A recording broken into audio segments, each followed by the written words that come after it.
আসসালামু আলাইকুম। আজকে তৈরি করব ছোলা ভাজা কাঁচামরিচ ঝাল ঝাল পেঁয়াজ দিয়ে একটা রেসিপি। এই তো দেখতে পাচ্ছেন আমি তৈরি করছি। পুরো রেসিপিটা দেখার জন্য সঙ্গে থাকুন। আমি ছোলা 2 ঘন্টার মতো ভিজিয়ে রাখছিলাম পানি দিয়ে, নর্মাল পানি দিয়ে। তার মধ্যে আমি ছোলাটা ঝরা দিয়ে হলুদ লবণ দিয়ে মেখে নিচ্ছি। এই তো ছোলাটা আমার মাখানো হয়ে গেছে। আমি অল্প কিছুক্ষণ সময়ের জন্য আবার একটু ঢেকে রাখবো, সামান্য 5-10 মিনিটের মতো সময়। এই তো এবার এটা আমি খুলে ফেললাম।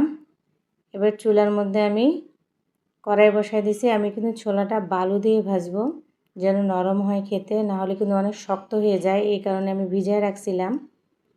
বালুটা গরম হয়ে গেছে, এর মধ্যে আমি ছোলাগুলো দিয়ে দিলাম।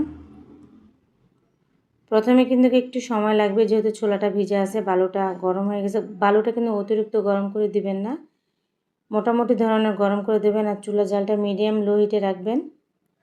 এতে এভাবে অনবরত কিন্তু নাড়তে হবে যেন পুড়ে না যায়। একটু সময় লাগবে, তবে অনেক বেশি সময় লাগবে সেরকম না। ছোলাগুলো কিন্তু ফুটবে। আমার কিন্তু এগুলো ভাজা হয়ে গেছে। আমি একটা ঝাঁকার মাধ্যমে এভাবে উঠিয়ে নিচ্ছি। নিচে কিন্তু বালুটা পড়ে যাচ্ছে। এতে এভাবে আমি এগুলো এক এক করে সব ছোলাগুলো উঠিয়ে নিলাম।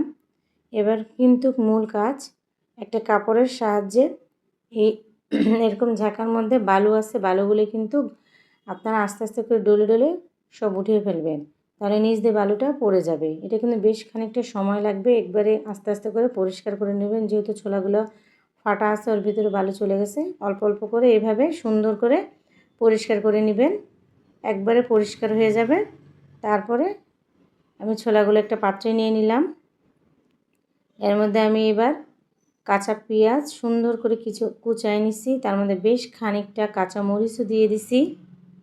তার মধ্যে সরিষার তেল দিয়ে দিলাম, আর অল্প করে লবণ দিয়ে দিলাম, যেহেতু ছোলার মধ্যে লবণ দিয়ে ভাজছি।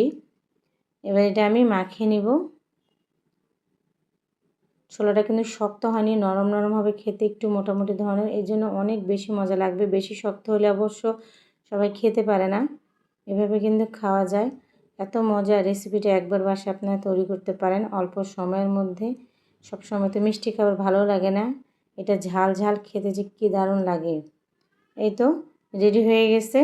আপনারা এভাবে বাসায় তৈরি করতে পারেন। ছোলা ভেজে কাঁচামরিচ পেঁয়াজ দিয়ে মেখে খেতে পারেন। এই তো দেখতে পাচ্ছেন আপনারা কতটা সুন্দর হয়েছে। এবার শুধু খাওয়ার পালা। আপনারা এইভাবে বাসায় তৈরি করতে পারেন। ভিডিওটা যদি ভালো লাগে থাকে তাহলে অবশ্যই চ্যানেলটি সাবস্ক্রাইব করে পাশে থাকবেন।